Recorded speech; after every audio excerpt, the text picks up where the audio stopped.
E to ave sa pati ai Yesu nei tai au.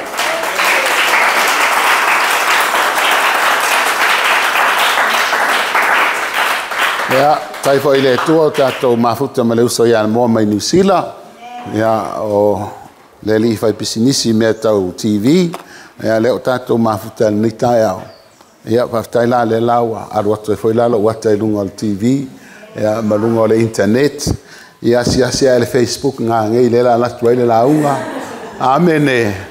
Ya vi ia lava le li. Aftai nei tai au ya familia le tua le ya John. O te fia tala noa atu ia te oe le umile launga tai au le nei. O le launga o le fesuia ina po le faa fesuia inga mamana le atua. Amene. Toi lau tusi loko nito alona matau po e lima. Luas fulu male luas fulu maltas. Afai wa mawalau tusi fai mai amene. Pe ia na to lima na mai tusi. A to sful lima tātou li nei. A whai o maua tātou whai tau, lua kolnito lom tāu pue lima, whai upe lua se fulu ma le lua se fulu ma tasi, whai tau. Ole nei, o sa vali i mātou a keriso, peise i wai oi mai le atua, ia te o tau e i mātou, mātou te ole atu, o sui i mātou o keriso, o ia o tau le lei male atua. A wā o ia na lei loa le angsala, na whaia lea o ia ma angsala, o le sui o i tātou, ina ia vea i tātou, ma amio tonu a le atua, ia te ia. Amene. Nā wae whaitau ia le upua le atua, o se mea lava na whaia le atua, na whapongai mai lona lava fina ngalo alofa, ma whātau nuu mai ia i tātou olo ola i le lalolangi le nei, le awina mai o lona alo pele o keriso Yesu, o lunga ia Yesu, o ia lava le alo le atua, o ia lava o le atua, ua tuu ia i le atua, le lei umalava. Amene. A o i tātou, wa tātou i loa le tūlanga wa iai tātou, ina o tātou pau, tātou iai le manawa o tātou tinama le anga sala, whanau mai ma le amio le anga, i se isi la whaupunga o lunga o i tātou, o lo iai to sa o le atua, o lo o iai le leanga.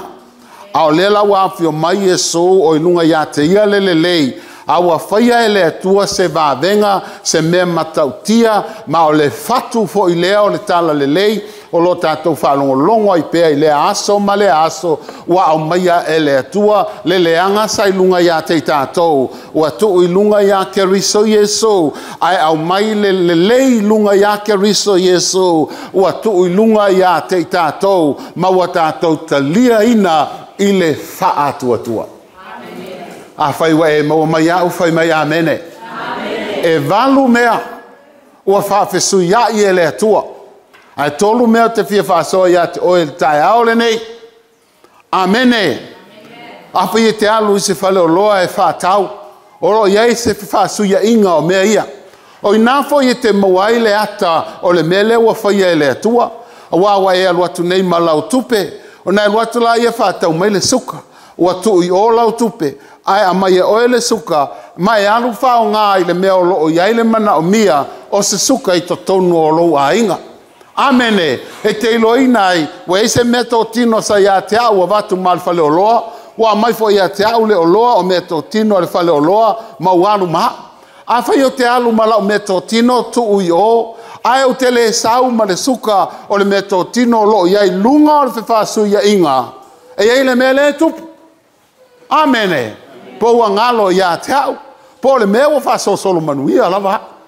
Ai a tu lia la watali male tupe i o ai to e foi mai ele se suka e te le fai atu lo watali ta lo fai saulo i ta nofo lele ai. Amene e va de ana e apa la fusi pa so mai i o le ana me wa ele sau e male suka ale na e alu male tupe. Amene no winga o le ta mai o tato ma fau e iai le mea te tauna tupu le whewhasu ia inga lea wa ave le tupe ai au mai le oloa matatou. Tele temi ele whapena o tātou mawhauwhau. I mea ia wa whawhesu ia i ele atua e ala le maliu o lona alo. Mata ua, amene. O lo tānu nofo pea, mata fia mana na o pea i se mea. O lo tā ola matitiva pea le telo la taimi. O lo tā ola polonga pea. O lo tā savavani pea le toi lalo. A tāte le iloa, ua whaia le atua le whasuia inga. Wana ame le leanga i lunga iai tā. Ua tu i lunga iai Yesu. Ai a mai le le i lunga iai Yesu. Ma tu i lunga iai te tā ua. Amene. E se tasi whai evangelia sa malanga atu i le ala. O nati la na alu. O na sawa ai leo lan tā vale. Pei tā ua maua le leo whaatu. Atu leo. Ua ova le alu alau tā vale mai le maila ma le sawa wha tūlanga ina. Nai te iloa, mai la i o whai evangelia, i oe o leo te mara malama iai, sa tau tuli atu le whono o te alu iai. Mai la i o leo o te maasani a oe o te iloa oe, a e tatau lawan whatau no ina le tūla whono. Melea, muli mai a te au ta te oi o le whamasino. O le whamasino le ai lea, e whaila na whale o tiulu. Alu atu la ia, o le leo momoli atu iai le whai evangelia. Vai mai le whamasino lai o ti le urua, atu le whamaila i le whamasino, oi, talo whai lau sunga maa lo lava. O le ale mewa e whatama vale, ei mao o mai nei. Vai atu la ia ua molia mai au o nora sawa al ta vale. Whamaila i vai o e, ua whai o mwaman yanga i lo a inga. O lau la unga na whaolai na ilo to lua ma lau whanau. Ua whamanuia ina fo ilo lota le teimi te la unga ai. Haole nei wa mo lia mai oe. Ia whamore mole e le ma whai ana e alo. Awa au whai atu nei e te alu e le whai alau sala ona o le tā vale le imalo fia ia te oe. Whanonga uma mai ala wari ia o ti lato uru pe a lato wanga sala foi na lato mai wela ia te au whai mai whapena. Whapena i whasalama atou na e tu ule sita maloa walu e le te tongi ala na sala. O le melea o le a whai ei pe alau sala. E tolu sifuru tā la Amerika alau sala. Wa maua atu le whai unga tango la i o le whai evangelia e lang tanga ma se ia e lunga. E tau se ia e lang tupe e whai mai whamasino whatali. Taufi. O le tula fono ia e tutongi le sala. A o le awala na tutongi ai ele o iai lea lea e le tula fono. O le melea tu ulalau tupe o na wawolofa te le iaoe.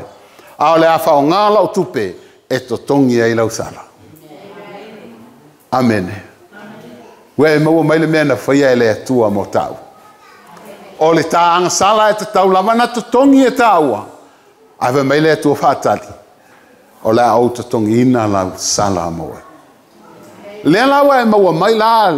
O le au te lenga lana. O le fesuia inga wha le anganga po le divine exchange na tupu ona o le maliu o le alo o le atua. Ina o tā whaitau atu tusi le tae au le nei whafonga le iai. O le nei o sa wali mātou a keriso. Pese i wa ai oi mai le atua ia te o tau e mātou. Mātou te o le atu oi mātou o mātou o sui mātou o keriso. Ia o tau le lei ma le atua.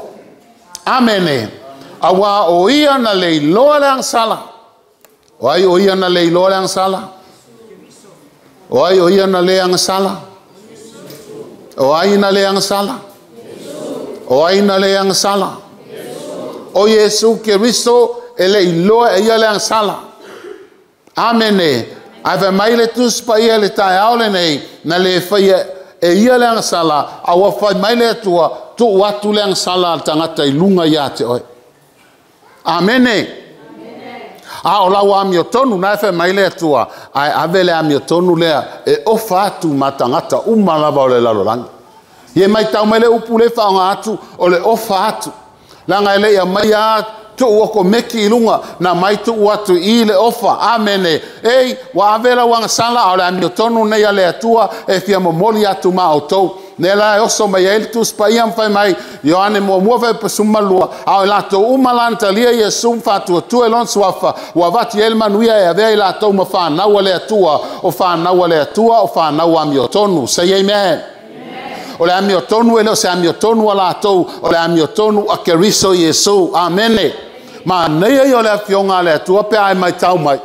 Anga telo taimi e te sulua I lalo a sauti a Apolo tau mo fai mai wa va aila oe ele sa ola wa mi tonu fai ai ti Apolo ele o sa wa mi tonu o le a mi tonu o Keriso Yesu le o te ofu wai na fa tu le leli I e fa mangalo mai a te au I le mea o ola ai ma se vai vainga leli I el tai au le nei fufulu mai a te au ai o te ofu pe le a mi tonu o le atua o le a mi tonu o le atua ele suia ele fa titia ele fa teleina o le lava na mai le aso na lua fe fa fe su ya ia mai Yesu o le na lava amene o le na lava ele liu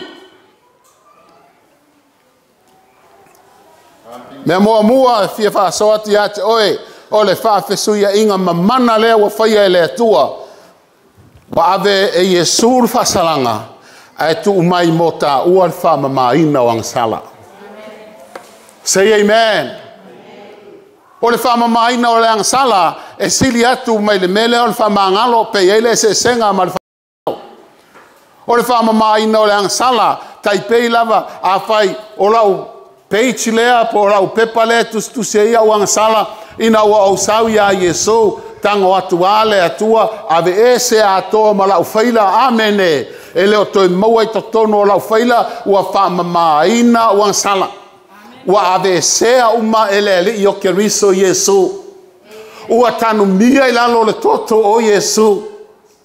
Say amen. Ia isi taimi e sa wele ti Apolo to e taulanga langa e. Ina ia to e tau e wha manatu mai a oe. Ina ia to e tupo e se loto wha sala ia oe. Ona e masar salo e lea ma tau feto I eila walu iluma. Langa laifa mai o oe na, o oe e a, o la wamio lea e a. Amene. Ia I loa le mea wa whaia o le mea mamana na whaia e le atua tu ia I lau tali tonu a whai wa whaia e le atua wa sa sae ese le pepa e le ai se mea o wha maumawina ai o lo o langa tu ai sa o wola ai wa o tali tonu wa maia e le li ia te au le wha manianga ua wha pena ona ave e Yesu le wha salanga e tu ia te au le wha mamaina o le angsala. Ai la ngona mai au fe mai amene. Amen. Ta ua ia lo fa longo le mele. A wa fo ia fa o ia pese ang sala o esa valvari ai. A wa fa longo le tai aule nei. Wa umana fa ile fa su ia inga. Na ilo la ia na pe ia ele o fe fa fe su ia inga. Tanga tale tau. Fa nga tale sala. Fa nga tuai ai ai se men fa tino yo si taulanga mo le fa mama ina wang sala no. Fatasi tau sanga na mai oti e lua le fai to o marman. Saula ia le fai taulanga fasilesi oti a mai lona toto I tonu le pesini. O le toto la na ave o se taulanga ma sau ai me pa ia e le fale ftafa. O le oti lona lua e fa pena ona saule o se taulanga ona fa e la ia ona lima. Fa e o lima o le o se taulanga o le ata le o le fa e atua sala le nei nu to tele lunga o simea. Amene, a uma ona wha e ai, ona toi tuli la ia, o le oti le alu le vao. O le vao fo I te tala iai, e le mawai se mea ai, e le mawai fo I ma se vai. Lono inga, wa alu asi mea e pe ai. O le ata manino le na, o le mena whaia e le atua, I le maliu o lona alo. Ua wha e ai e le atua ata angasala. Ua wha e ai ma le whasalanga e tatau ma le angasala a I ta ua. Ina ia tasa o loto ma ta manuia ua wha mamaina ta angsala ma ta oli ai le manuia o langa ua wha mamaina. Amene o tangata ua wha manuia ina. Wale o toi ai se loto wha sala e muli mai e tau to ai le ta o. Awa fo ia le o I ta ua a o le tua lava wa ia wha mamaina a ta angsala. A o e langona mai au whai mai amene.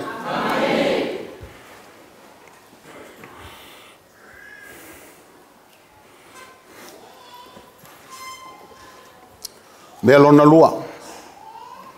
Wa ave ele atua mai ma wha mai tu ilunga ia Yesu. A mai wha malo longa ma leola malo loina tu ilunga ia te itaua. Wa ave Yesu le leanga o mai ma wha mai.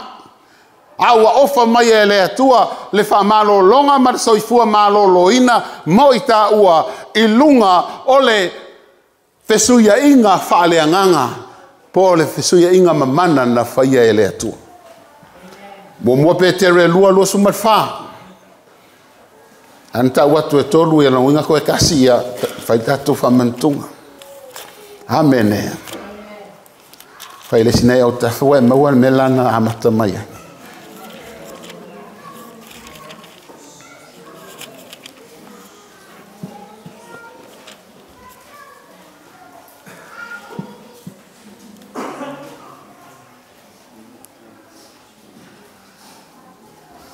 Lua sumarfa mua Petelu mtau pe lua fai tau ia. O lena aveina e ia lava a tātou ang sala I lona tino I lunga o le la au. Ina ia te tea o tau maang sala tātou te nofo ai le ami o tonu. O na wha lava ua mālolo ai I tātou. Amene. Wa ave Yesu mai ma wha mai. Ana fe mai ona fa lava lona winga o fa lava o mo meo manua. Wa lo foi le ata male tino mai o mea ia na foi ia Yesu. Na sasai e fita Roma. Mai e tolu sfuluiva ona ta. A le sasa o lo ia ile u fasiwa mea. A tau le tino ma sei mai e fa pena ona sei mai ai ma ano o le patua o lo tatou ali o Keriso Yesu. Ai te iloa oe, ala fe mai tus pai, ala fe mai tusia. Isa ia lima sfuma tolu fai upo e lima mele ono fe mai. O ona fa lava ua malo lo ai I tātou. Ue fa longo mai le tae ao le fa fesuia inga mamana lewa fai. Le ale mai nae fa lave ia oe I loa oranga. Ue fa longo mai wa uma na totongi le tau. Say amen. O ona fa lava ua malo lo ai I tātou. Ua ave ma oe, ua tu ilunga ia te oe lelelei, o lelelei le nei, o le malo longa, ma le fa malo longa, wai lor fa malo longa, fa malo lo mai le mai, o le ola soifua malo loina, o le ola fa au au pea, amene! O ingo tata mai, le manao ina ia ta ola mamai, ele manao tate ola le malo loina, le wa maua mai le tae ao le nei o le tae ao o whaari mai ai e le atua ua tuu I lunga ia Yesu le leanga o mai ma wha mai ai tuu I lunga ia te oe le lei o le ola maloloina ma le wha malolonga ua ona wha lava ua malolo ai tātou ma tai e walu whai pasu mafitu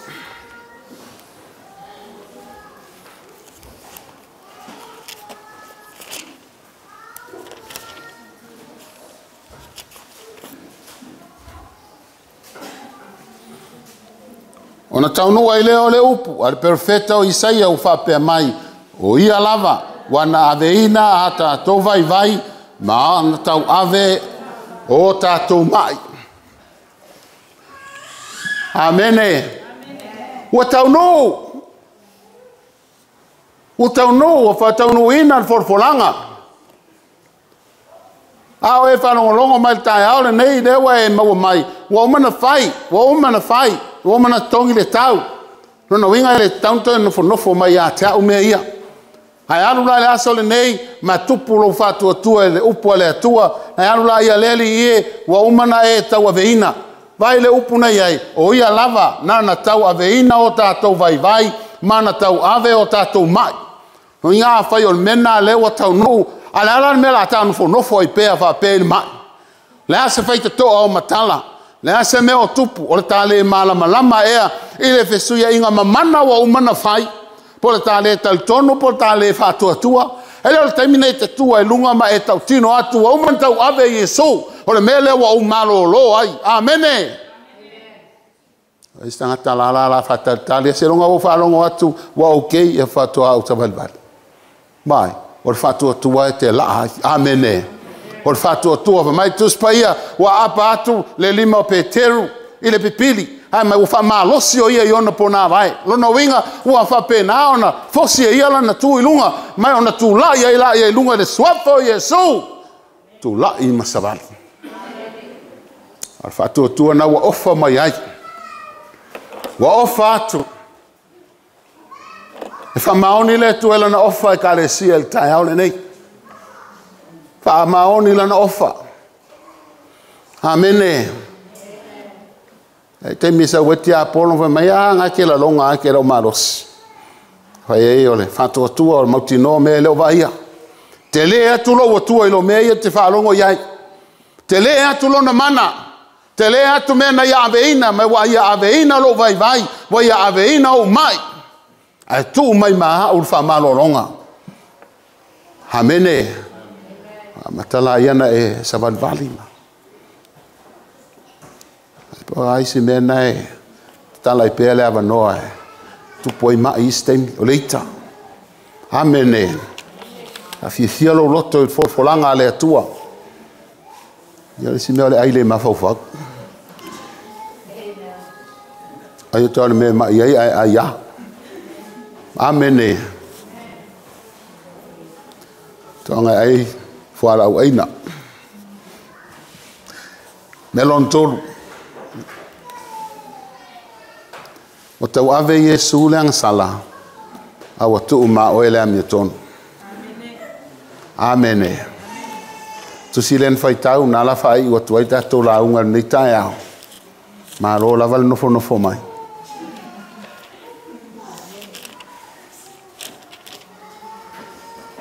Awa o ia na le loa le sala. O ia na le fai se sala. O ia le mawai se sala.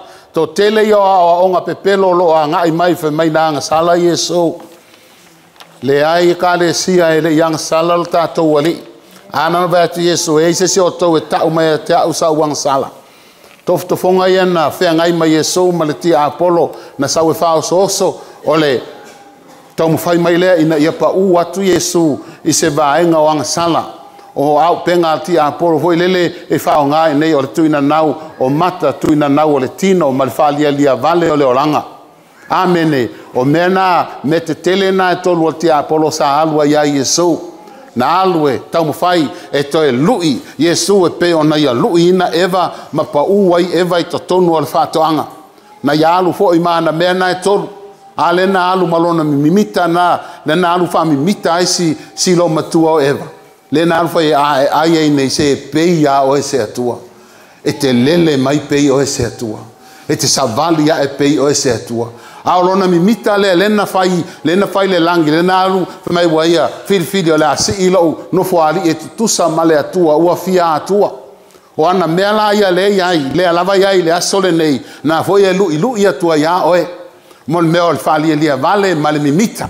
Le lei lo sau me fai manuia sau tau mo fainga sa vali mai lo tua mai tamaseti a o a amene e te paulo iai ke ia lo le fia sau le lotu amene te ia lo le tal no le fionga ale tua ele I maua se ang sala ya ke riso Yesu amene ana alu lunga tau fai fa nga na mete tele na wa alu si lunga malu fai mai se o solo I lo fai mai tu spaia fatonu ele tua na angeru sapo oe nei te watu ia lo vai se ma se vai fai ngol fami mita amene mana ya na uposta male sa lotu ya tatou le ata tu falongo ya elu itawa ya tatou fami mita mai amene awore fami mita o sis amene te lo e pa ur mi mita ngai ke pe yar ka mai ki lima ka usang ai sa wo ku ile lunga faske pule ai sa wa fa mi mikala ko mare e oso ila lo me maulalo oso ngei oso ke ya lo va kwa e va ya lo kamara ki le oso amene a e pa u per fa mi mita wa ye si fa mi mita o lewa fa mi mita tangata matu tua amene a e pa u per fa mi mita ngai lima o ka usanga say amen ngai ke le lo inga la mar fa pongai na te le ilo ina lava le tai mai le ao lilo le atua na te le ilo ina lava le vala aua le atua I lunga o lo langa ma le fa manuanga le atua I lunga o le fa suia inga wa tau ave e Yesu ta sala ai tu mai mata ua le amia ton ar taimi ta te loa I me lilo ia le atua I manuia I lunga o le fa suia inga mamana lea ele ai ma se mea ta to e mafau ai o ta ua e ona o ta ua le fa pongai o ta ua le mafuanga o ta ua le autu ele ai o le li o Kristo Yesu hallelujah Paualau tala se whawhitai le atua. Whawhitai lo amana ia o le nei tangata. Whawhitai lo tali mai, whawhitai lo whamaoni. Whawhitai wa outau aveina manuia. O le whawhisuia inga wa umana whai e le ari. Wai whalongo ia i tai aole nei. Amene. O ia na lei loa le angsala. Lono winga o le lei sa ilunga ya ke riso o le amio tonu. Amene. Aiva maitus paia ua ave iai ele atua le leanga o ta ua o ta angsala tu ilunga ya Yesu. Ai au mai le amio tonu a Yesu. O fatu mataua. Say amen. Ua o fatu mataua. Ta ofi mea lo wa umana fata wina ele atua fale anganga. Pava ai au meto tino. Nelele sa wetia Apollo tam whaianga oi meto tino ia. Awa foi o meto tino ia le te tupu ai lunga i fatu atua ma e tupu ai peo tusia e fesol tai aole nei e fo linga ai tātou le tino ia Yesu le ao i tātou uma. A tātou sāwa vali ai pēa, awa mata o na tino mai ke riso le teova mai la apostolo Paulo le kāle sieva mai, o ke koe ongo sa i ke isi ia ke o kou se ia tino mai ke riso ia te o tou. Lono winga, se ia, anu ese lau tangata tuai, anu ese winga o le leanga sa ilunga ia te oe, ai ali mai le winga o le lei, ua whawhesu ia i le atua, ilunga ia te oe, wa ali mai ai si tangata le lei, ma le matango fie e fōlinga ia Yesu ke riso.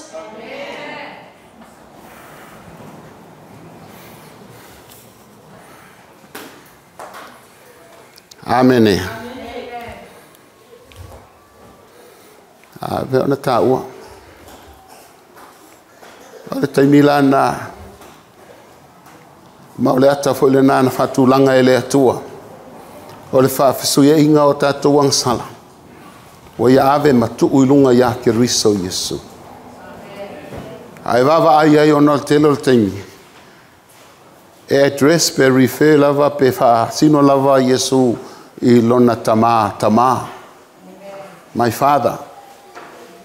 Ale aso na maliu ai le alo le atua. Na ele mena tupu. Na e te loa wapongi saa ato. Mea wo whaia le tama. Wo ia whatau uina le mea. Ma le ata. Na ia whatonu ai mose e whaia le awas taulanga. Wo ia au mai anga sala ai taua.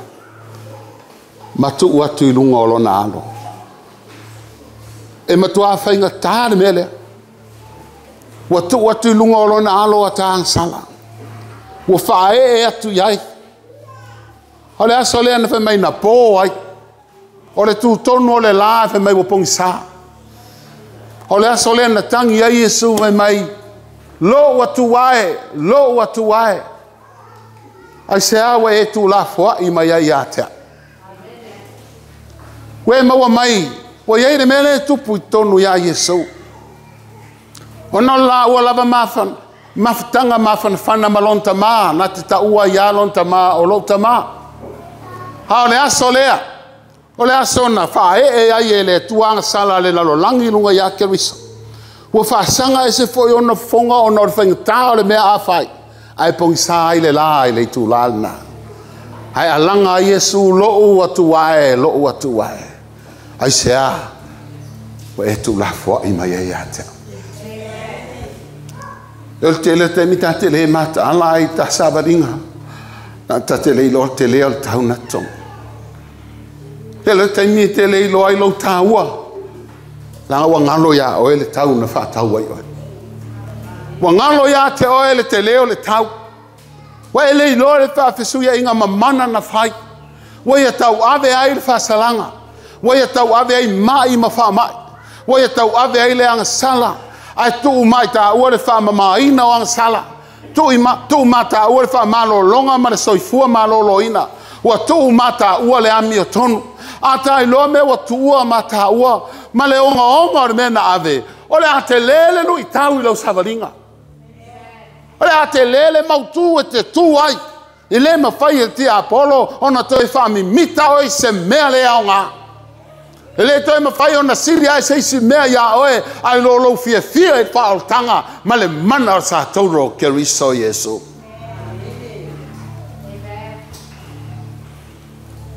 isi me lima ya wa tu se isi aso ai fa wa o mai upuia wa ave Yesu fasalanga tu ma ul fa ma ina wang sala wa ave Yesu mai ma fa mai tu ma ul fa malo longa mal malo loina wa ave Yesu wang sala tu ma ul amirton tu la ya el mena te ya ma tu fa wa o mai e upu o le fesu ya inga mamana wa fa ya ele tua le nei na lunga ya Yesu maleleanga le nei sai lunga ya te a wa fa fesu ya i ele tua ya le maliu o le li o Kristo Yesu a wa o mai la ya wa ave Yesu fa le fasalanga wa tu ma u fa mai na wa wang sala wa ave Yesu o mai ma fa mai wa tu ma u fa maloloina ma maloloina wa ave Yesu wa wang sala fo ai ma u la na mi tonu wa ini la yo fonga o tu i lumo le tu i tai aule nei la sa fa longo i me na faia ele tua wa manuia i nei taua me na le me polo ya kol nito o i matou o sa valia ke riso pese i wa ai o ya tu le tua ya te o tou e i matou ina ia o tou i loa me mana o faia ele tua wana ave tato wang sala wa tu mata tou le amiaton wana ave tato mai fa mai wa tu mata tou le fa malo longa ma le malo loina wana ave le taui o ang sala e tu ya tato le fa mai na ang sala le ase mea o ye lunga o le na fe fa suya inga ele fa mulu ina tu ya te o lo e ta fiofi ai pe a fe mai le tu wa uma no fai wa uma o taunu o fai le nei ma o Haleluya mo ini au fonga masi o lima ya Yesu ta aule nei pe fe o lo ya ise mea o afe to ile tu ile na upu ya te o ile ta aule nei lo ali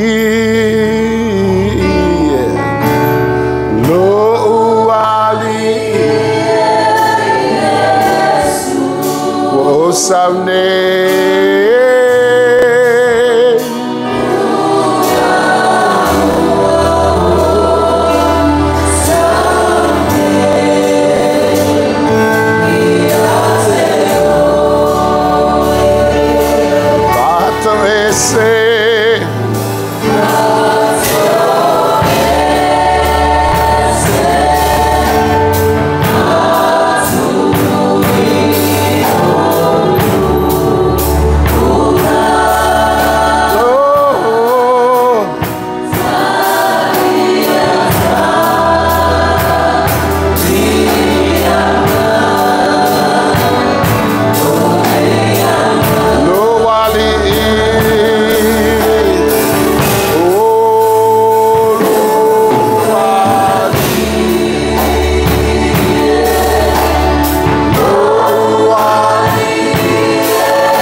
le tuel nei tai ao ai se me o ya te oe wa lo o mana fa su ya ai haleluya am fa nei tai ao na sa fa mama ina wang sala ami tonu fa malo longa haleluya so i fu malo loina ai mana o ya mena o me to tino na no inga fa yo e mai sa vali mai fa tua Sau le lotu tele, sau lo fatua tua, wawalu e mai au metotino wa uma na fatau e Yesu. Wawalu e ave, fatau nuna matu ya Yesu o mai. Amene. Lotu tele ile li o le tae aole nei. Amene. Wa fa mama ina tatu ansala. Le ase meo tau fa manatu mai el tia Apollo. Le ase meo tau tu lei mai el tia Apollo. Fa iai wa mavae, wa uma na fatau ina, wa ia te au le fa mama ina wa ansala, wa fa mama ina e Keriso Yesu. E fa penana e apalai le upo le atua, e te tau talatala ai, e te tau tino atu ai, ona e sa valivali ai la ia. Amene, amene, amene. E animo sa ue tia Apollo tau fai fato i lalo oe, ona o le ami o tonu, e leo sau ami o tonu, o le ami o tonu o Keriso, o le ami o tonu o Keriso e ato toa, o le ami o tonu o Keriso e mama, a leo fa ofu ai ta ua, o ata vai vainga, ta te tau i le tua meo ta vai vai ai, ai le suia le ami o tonu a lo ta ua ali, ua tau ami o tonu ina ai ta ua, o le ta aore nei o lo wawano e te sau ai te tunu mo le li, ma e te fai atu le tua, au mai mena, ua utalia mena e fatua tua, Tasi lo zungol pese na pa ele tatou tatalon nei tai ao. Hallelujah. Lord. Lord. Yes, Lord. Someday.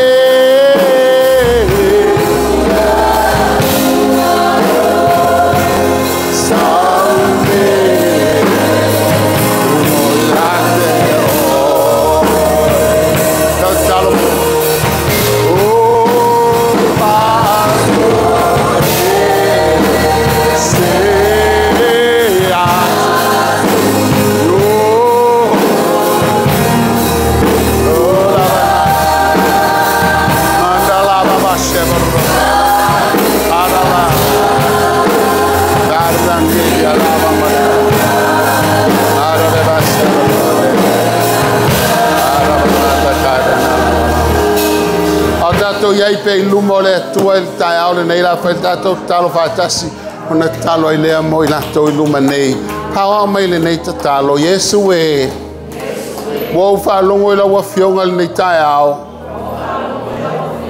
wo fa longo i me lilo me mana wa uma ona faia male fe fas fesuia inga wa uma ona faia we tau ave i lo fa salanga awa tu moa o le fama mai na wang sala. Wo talia I lo loto le tai aole nei. Wa o tangata wa fama mai na le toto Yesu. Wa mavae me tuai. Wa fa fowina me uma. Wa o tangata fo. Wa o tangata o le manuia. Ele o se tangata o le fasalanga. Awa o fasalaina Yesu mo au. Faftai Yesu we tau avea o mai ma fa mai awa tu mo au fa malo longa ma malo lo ina o fa lava o malo lo ai